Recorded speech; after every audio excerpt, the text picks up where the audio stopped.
Hello everyone. Today we are talking about something exciting, artificial intelligence or AI. AI is growing and improving faster than ever before. So let's start. From smart assistant like Siri and Alexa to self-driving cars. AI is already changing how we live, but here's the big thing, that is AI is not just getting better, it's getting better really fast. And experts believe that AI could soon become smarter than humans, and this is called the singularity. It's the moment when AI can improve itself without any help from us. When it happens, AI could start solving problems in ways we can't even imagine. It might help us cure diseases, explore space, and make life easier. But it also raises some big questions like what will happen to jobs?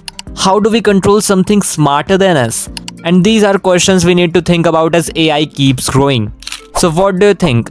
Is the singularity close? Will AI take over or will it help us in amazing ways?